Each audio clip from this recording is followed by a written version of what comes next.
Instead of California where the sun so warmly shines, tonight we find the Clampetts in their cabin in the pines. The weather is so cold, hot coffee freezes in the cup, and when the chickens lay their eggs, they lay 'em standing up.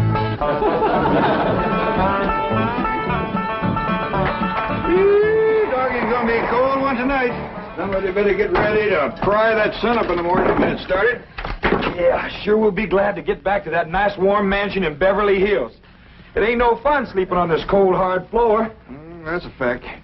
You think that's bad?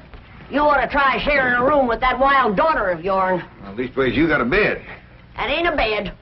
That's a nest, a roost, and a den and a hutch all in one. Is them animal friends of Elly's still coming in at night, Granny? Everything that can get through the window. Why don't you shut the window? Because I can't sleep without fresh air. Especially with that third party in bed with us. What third party? Elly, can you come out here and bring your friend with you? Yeah, Granny? Don't you worry about it, Granny. I'll chuck it out. Whatever it is, you got to get your sleep.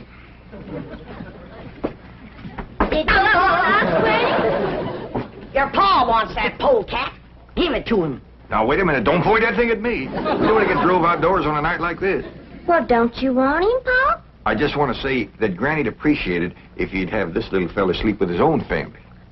All right, I'll go get the others in. No. Outdoors with his family. Otherwise, when we go to California, they might not take him back in. And if a skunk ain't welcome with his own family, he just about ain't got nobody to turn to. All right, I'll put him out the window. Uncle Jed, why can't we go back to Beverly Hills right away? Reckon we can tell him the truth, Granny? I reckon he's big enough. Well, you see, we promised your ma we'd stay here and help her till she gets herself married to Mr. Brewster. Well, how long will that take? Well, it hadn't ought to take long. She's got him boarding in your room now where she can get at him. Pearl told me tonight's the night. She's gonna feed him into a stupor, then set him in the parlor and sing to him until he proposes. It's a powerful combination. Pearl's cooking and singing. Yeah. If he can get got, Pearl will get him.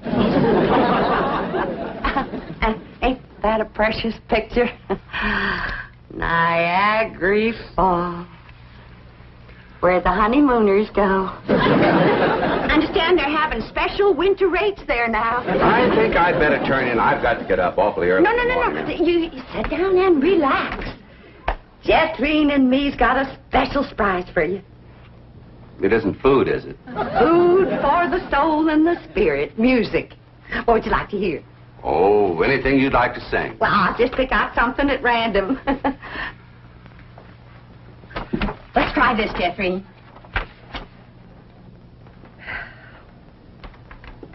Oh, promise me that someday you and I will take our love together to some sky where we can be alone and faith renew.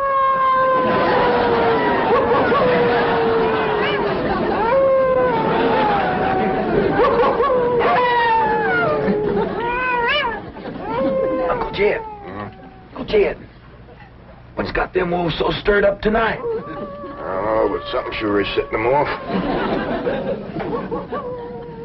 Hey, Granny, can't sleep a wink. Go to the right, Granny. Go to the left, Granny. Them wolves keeping you awake too, Granny? He sure is. Howling goes right through you. It ain't their hollering that's getting me. It's their snoring. Look for yourself. Elly's got two of them under the bed. Granny, we gotta get that girl back to Beverly Hills. She's going right back to being a wild cougar. What y'all all doing out here? Trying to keep warm. Sure it's cold in there without you, Granny. Mind if I join you? I reckon so, if you don't mind a little human company for a change. Uncle Jed, we just gotta get ourselves back to Beverly Hills. We will, Jethro, as soon as your ma gets proper hitched to Mr. Brewster. Bless you. Oh, Pearl, give it all you got tonight. Oh, we's all gonna be down with pneumonia. Just a song at twilight when the lights are low and the flickering shadows softly come and go.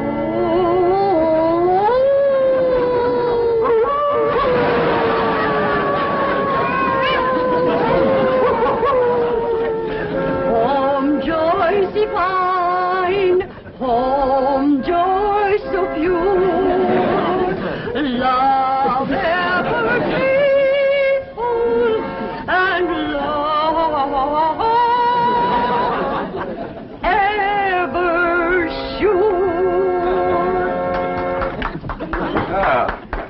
That was a wonderful concert. You both are unusually talented. Thank you. Yes, indeed. That means a lot coming from you. Naturally, folks around here brag on us. In fact, they think we ought to go on a concert tour. Oh, really? Oh, yes. My neighbors is always after me to sing out of town. Well, I can understand that. Mr. Brewster, do you really like music and singing? Well, I used to. I used to sing a lot myself in college musicals, amateur theatricals. Was you on the stage, Mr. Brewster? Oh, yes. After college, I did quite a bit of little theater work, summer stock. Matter of fact, there was a time when I seriously considered the stage as my career. Ma, Mr. Brewster's an actor. Well, not any longer. My father had other ideas. He insisted I get into the oil business. Mr. Brewster, did you ever do anything from the Bard of Avon? That's Shakespeare. Oh, I just love him. Well, as a matter of fact, I once played the lead in Romeo and Juliet. Which one was you? I was Romeo. In my youth, I was considered quite a leading man type. And there were those who thought I had rather a handsome profile. Well, you still got it. And I'll bet you can act to beat the band. Oh, come on. Take off a part for her. Something from Shakespeare. Sit down, Jeffrey. Well, I doubt if I can remember anything. Oh, please, Mr. Brewster. Well, perhaps I can recall something from the balcony scene. Let's see now. How does it go? But soft, what light through yonder window breaks? It is the east, and Juliet is the sun. Arise, fair sun, and kill the envious moon, who is already sick and pale with grief that thou, her maid, art far more fair than she. Go to bed, Jethro. I think I'll turn in. Oh, well, please, do some more of them love speeches from Shakespeare. Well, my throat is a little sore. I think I'd better gargle a little warm salt water and go to bed. Well, I can take care of you. That's another one of my specialties. Nursing the sick. Well, it might be the flu bug, and you wouldn't want to catch it. Good night. If his flu bug is as hard to catch as he is, I got nothing to worry about. Jed, have you ever known it to be so cold? Never have, Jethro. This ain't cold. Your blood is thinned out from living in California. You say this ain't cold, Granny? Look who else is huddled up to the fire. Elly and her wolves.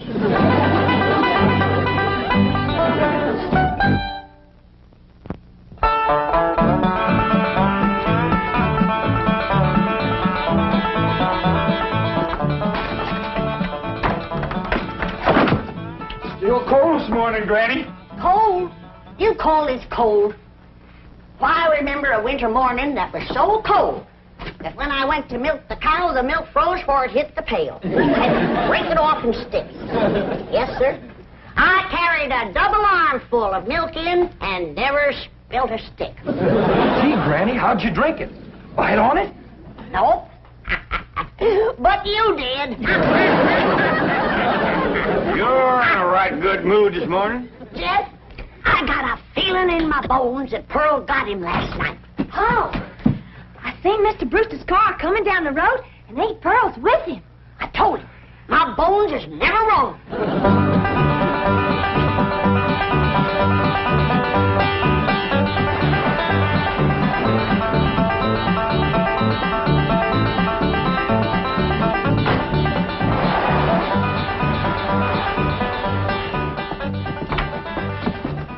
When's the wedding, Pearl? See that in church? Yeah, let's see your ring, Pearl. You want me to carry Mr. Brewster over the threshold for you, Ma?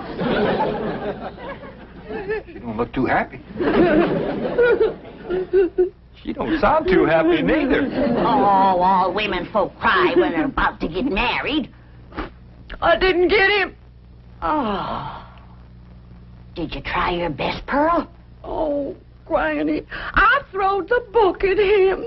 Cooking, sewing, singing. I even nursed him through the flu. Got him well in 5 minutes. But he didn't propose. Jed, you go out there and do your duty to your female cousin. Ask that city fella what he'd rather get, married or buried. Now, Granny, I don't hold with getting folks married unless it's willing. Pearl's got enough willing for both of them. If you're going to make a liar out of my bones... Yeah, I'll have a talk with Mr. Brewster. Where'd he go, Pearl? He said he was going to park the car on the warm side of the cabin. But he must have run off. After him, everybody. We'll head him off at the pass and shoot him down like a dog. Now, you hold on. You ain't shooting nobody down. Just simmer down. Why, he didn't run off at all. Except we'll need you, Ellie, to get him back in here. How come? Looks like a couple of your friends are sizing him up for breakfast. Well,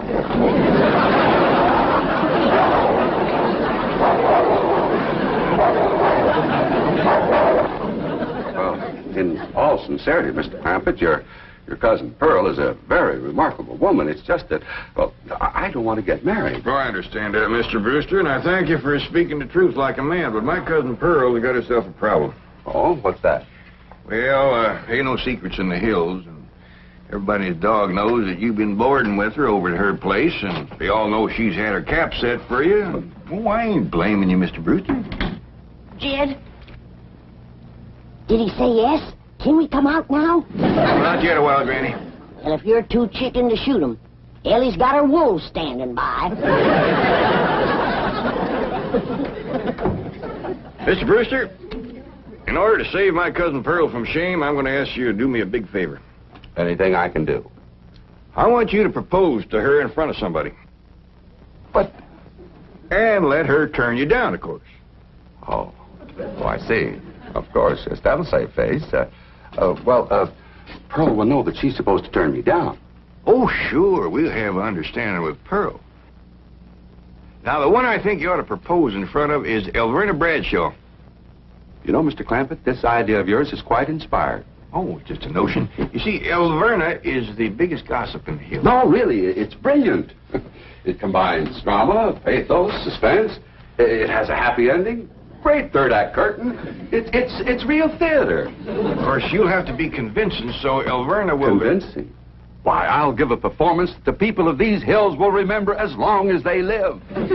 Well, just so that... When Pearl Bodine turns down my impassioned proposal of marriage, there won't be a dry eye in the house. Elverna, don't cry easy. Oh, well, now, surely you're not going to waste this dramatic scene before just one person. Well, I reckon Elverna's daughter... I've got it. I've got it. The movie house where Pearl plays the piano. You want to propose there? Well, it's perfect. Everybody in town will see it.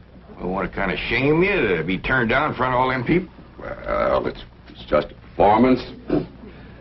I've learned one thing in the theater.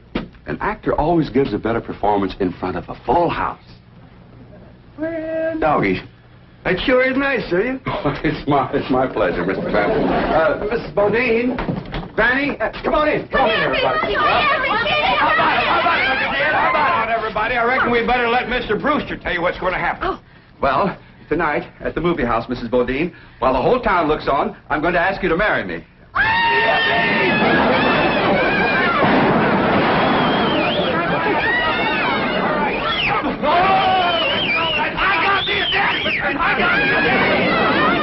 This calls for a whopping big snort. Now, will y'all quieten down, everybody, until you hear the rest of the story. Now, Pearl, when Mr. Brewster asks you to marry him, you're going to say no. Not unless I'm as drunk as you are.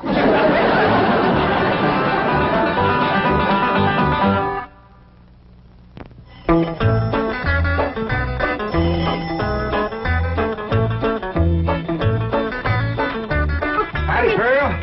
Evening, Pearl. Evening, Pearl. Jethro and I want to head down to the theater to get a fire going in the stove. Where's Jethro, Pearl? Why, she's in her room getting dressed. Go on in and see her. Granny, what happened to your mink coat? This is it. tonight's kind of special, so I'm wearing the pretty side out. You sure got your pretty side out tonight, Pearl? Oh, I tell you, Jed, I'm as nervous as if I was going to get a real honest-to-goodness proposal. And it would be real if your cousin Jed would do his duty and hold a shotgun on that fella, Brewster. Now, ladies, let's settle for what we got. This way, Pearl can come to California without nobody saying she left town in disgrace. Good evening. Good evening. Ain't you dressed up? That boiled shirt makes your face look kind of dark. Well, as a matter of fact, I'm wearing a little theatrical makeup. Mrs. Bodine, how would you like some pancake on your face? How'd you like some sweet potato pie on yours?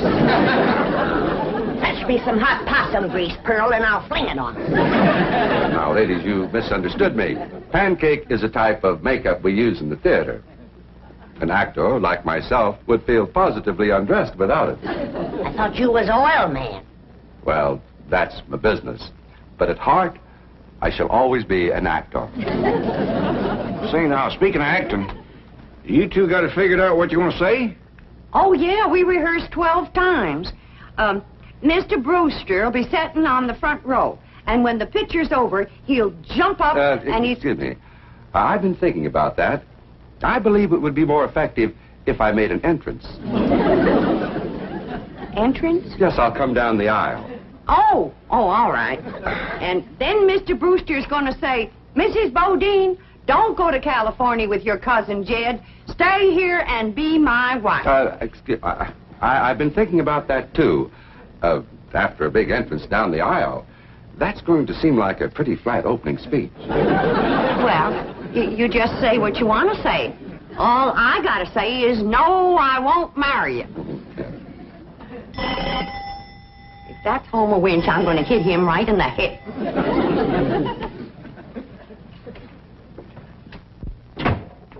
Good evening, Pearl. Brenda Bradshaw, what are you doing here? Well, you and me being such close friends, I just thought I'd offer to play Piany for you at the theater tonight. Why?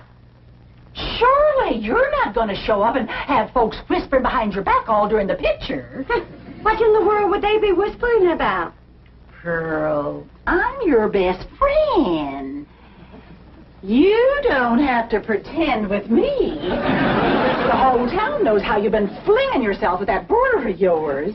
For your information, Alberta Bradshaw, Mr. Brewster proposed to me 12 times today, and 12 times I turned him down. Is that why he give you this here mink coat? 'Cause you turned him down? This here mink coat was given to me by my niece, Elly May Clampett. Oh, Pearl, I keep telling you, you don't have to pretend with me. I'm your best friend. Well, Alberta Bradshaw is your best friend. You're up to your eyeballs in enemies. Mr. Brewster, if you was to go in there now and propose in front of Alverna, you could save yourself a trip to the theater. And the news would get around a heap quicker. You don't understand, Mr. Clampett. An actor needs an audience. Alberta, if you don't mind, I'd like you to get out of my coat and out of my house. I'm going to be late for the theater. Pearl, take your best friend's advice and sneak out of town quietly. You can depend on me to smooth everything over. Thanks for nothing.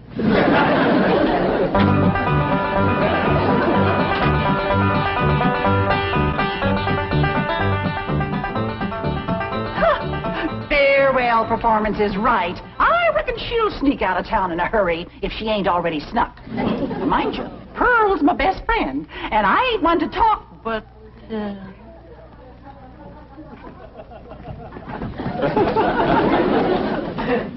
Good evening, lady.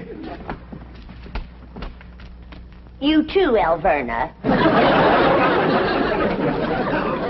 I noticed Mr. Brewster wasn't with her. Oh, and did you see that mink coat? Well, I wouldn't trade this little band of gold and a home-loving husband for a dozen mink coats. Would I, Luke? Luke? Luke Bradshaw! That little sneak, he got away again.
the picture!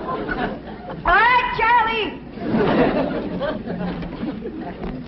Mrs. Bodine, I just saw that poster out front. Farewell performance. Does that mean you are leaving? Oh, yes, Mr. Brewster. I'm going to California with my cousin Jed and his family. Oh, no, please. Please, I beg you. I implore you. I beseech you. Don't go. Stay here and be my wife. No, thank you, Mr. Brewster. I cannot. I will not accept that answer. Oh, I love you, Pearl Bodine. I love you with all my heart. With all my soul, I love you as no man has ever loved woman before. He's better than Francis X. Bushman. Be mine. Pearl, be mine. Come back here, Mr. Brewster. No, Mr. Brewster, my answer is no. Then life has come to an end. But what is life without love? If I was him, I'd let it go at that. Without Pearl Bodine, there is no love. Oh, me darling, oh, me precious. Say those words that will make me the happiest of men. I'm behind you. My answer is still no. Better quit while you're ahead, Mr. Brewster. Oh, how those words stabbed into me heart like cold steel. And only you, Pearl Bodine, can heal the mortal wound. Oh, moon of me desire, marry me, Pearl. No. I promise you a life of happiness. No? A life of luxury. No. Oh, me darling, look into me tear-stained eyes. Look into the tortured face of your love slave. Free me with that one divine word. Say yes. Say yes, and together we will enter a paradise of love everlasting. Yes, I'll marry you.